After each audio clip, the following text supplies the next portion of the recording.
First team, the Enginemedics.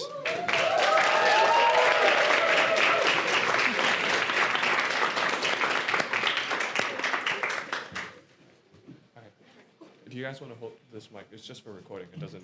Oh, it doesn't do anything. Right. Okay.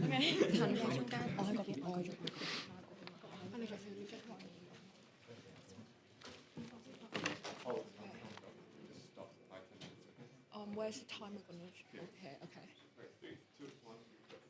Education is often described as the key to solve global environmental problems. Today, more people than ever are aware of climate change, plastic pollution, and sustainability. These topics are widely taught in schools and discussed on social media. Yet, despite this growing awareness, environmental damaging behavior remains common. People who understand climate change still overconsume, rely on fossil fuels, and support fast fashion. This gap between what people know and how they act raises an important question. Why does awareness not always translate into action? Today, we'll explore how education can share sustainable behavior, but why knowledge alone often fails. Jessica, let's begin with education. How does education shape sustainable behavior, and where does it fall short? Education plays a crucial role in increasing awareness. I believe that sustainability education schools should start from a very young age and continue throughout a student's growth, from kindergarten to secondary school. It should be part of the whole school culture, not just a subject. When children learn early to recycle, save energies, reduce food waste, this habit gradually becomes part of their values rather than just a conscious actions. In primary school, students can begin with simple actions.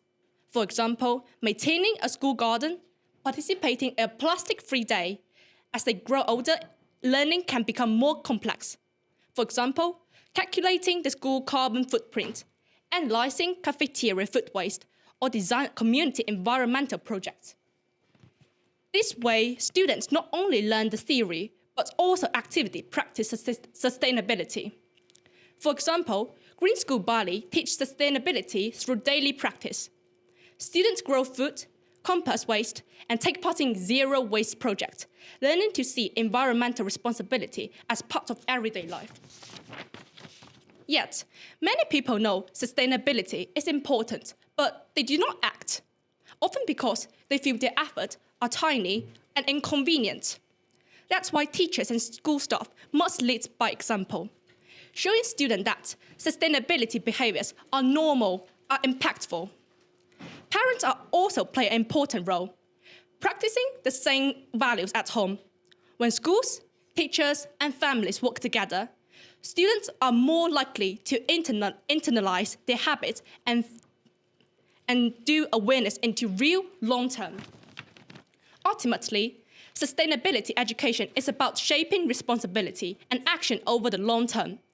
Starting early, reinforcing it consistently, and modeling behaviors across schools, homes can create a meaningful, lasting change.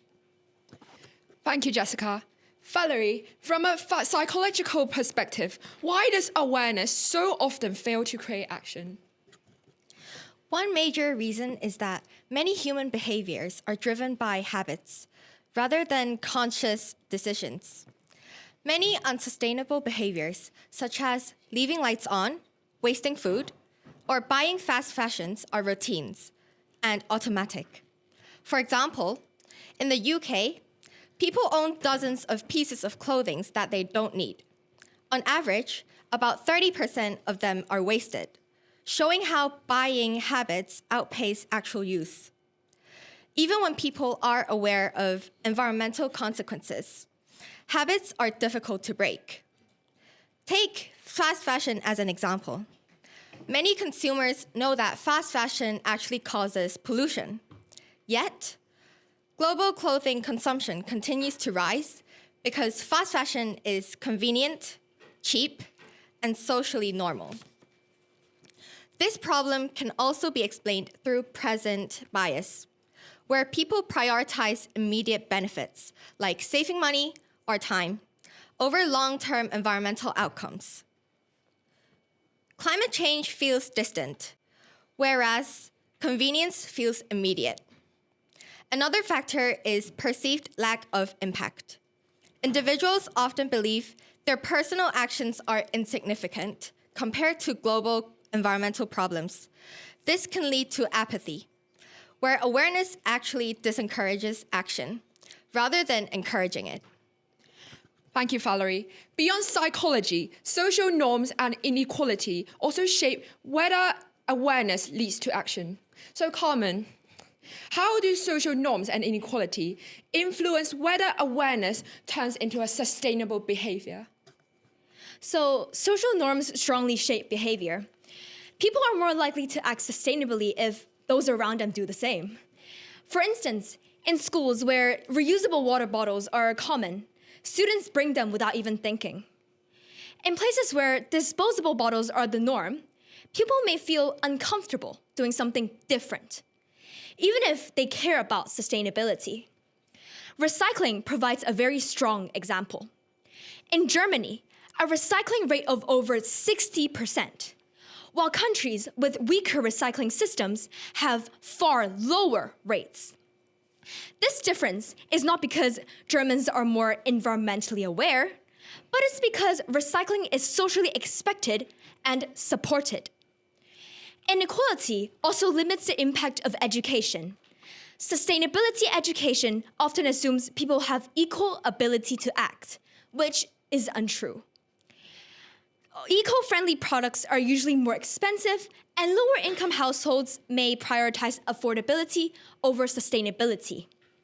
This means awareness exists, but action is often restricted by lived experience. Thank you, Carmen. Even when social norms and inequality are addressed, awareness often only leads to action when systems and policies make sustainable choices easier. Let's give it to Aidan. Aidan, can you give examples where awareness did translate into action, but only after adaptations are made?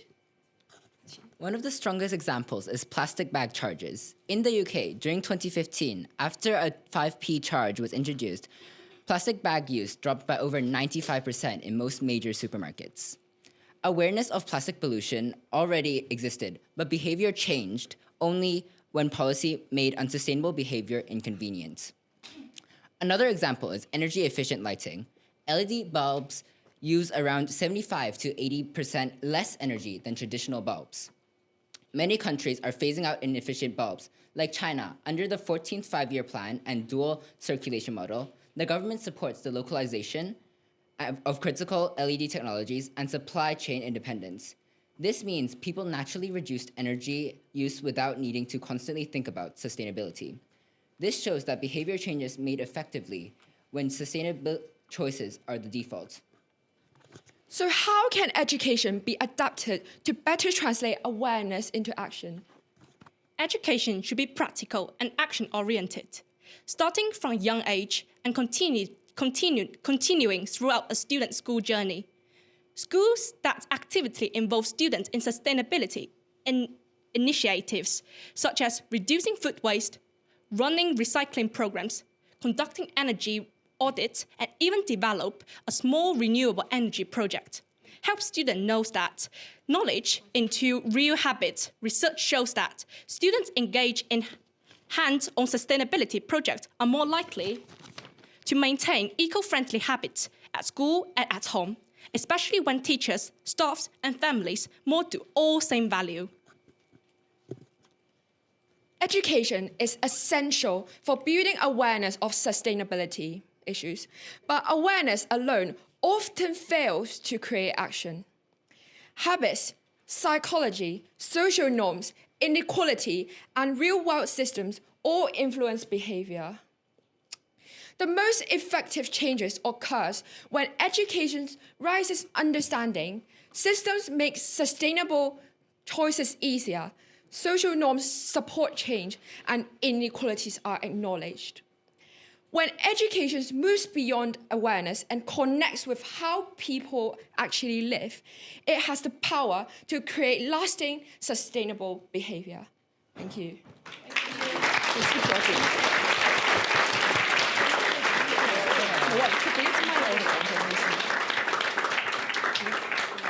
Now let's move on to the 5-minute discussion session. Stay there. There's 5 minutes. Thank you very much. That was extremely exciting and interesting. I like the concept around school teachers and parents working together, but I agree also around trying to break habits. So what would you think would be the biggest thing that school teachers could do with parents, with their communities, to be really visible and make a difference and start making the behaviour change you were describing? I feel like school events involving parents, such as like Plastic Waste Day, was it? Yeah.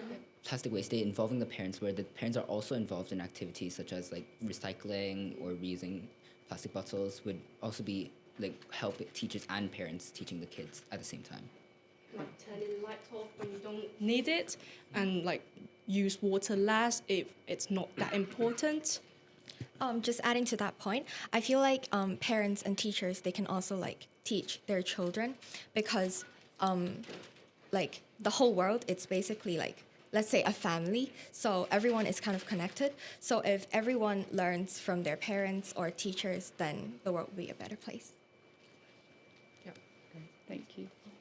You gave us, well done, good presentation. You gave us some good statistic as to the reduction in plastic bottles and plastic waste and all that.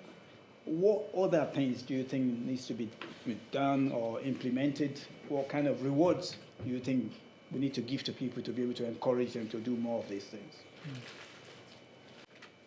I don't think this is about any like rewards or whatever thing, because I think like everyone is part of this community and everyone should be like responsible for this world. And I think like if we actually educate people into knowing like all these problems that exist, then they will actually feel the need to do so. And it's like by making the world a better place, by starting maybe just recycling or using less water, then it will like enable like the world to become a better place, as I said. So that's actually a very good reward. And personally, for someone who actually understands the risk and like what the future can become if we don't start action, then I think by seeing a difference in the world is actually the biggest reward. Thank you. Very well done, guys. I really enjoyed the delivery and the breakdown in the different categories that you use. So you talked about psychological, you talked about social, you talked about policy as well. My question is, if you were government for a day or a month, it doesn't matter, which one would you prioritize and why? There's no right or wrong answer here. It's just what you think should be. Yeah. If only for just a day, that's not a lot of time. So implementing long-term decisions wouldn't be like, effective. So I feel like just like from that one day, teach the citizens of whatever country I'm government of, like teach and make them aware of what's going on, how they can help, and things like that. Sure. I think it's not just education for like younger kids, not just for like primary, kindergarten, or secondary. I think like a lot of like even adults or like older people requires this education as well. Because like, for example, like my grandparents, they always say, oh, you know, back in the old days, it's like that. But clearly they lack the statistic, they lack the knowledge as well. So I think it's like education across all age groups, and that's like essential if I'm gonna be government for a day. Yeah. Okay. Anyone have anything, Ben? I'm just interested in your teamwork. How does it work? I mean, your method of presenting is, I've never seen that before. You're using a question to ask question. Yeah? Like we continue this part through street presentation we did today. So it's like mainly the same structure, like one people become like, and then the other people just separate different aspects, which like concentrate in your aspects and then research in it, and then do statistics, and then think method to resolve it. And when we were in breakout rooms, so like a few people was responsible for like getting the script. Someone was responsible for just researching and actually familiarizing themselves with the topic. And then afterwards, we just kind of like bring everything together. So they will be adding statistics and telling us, oh, how does these actually like apply to our speech? While like people just telling them, oh, so like I wrote this speech and like how this is gonna work and everything, and we just like put bits and pieces together. Fantastic. You did it very well. Well done. I agree. Well done, everyone. Well done. was really good. I think it's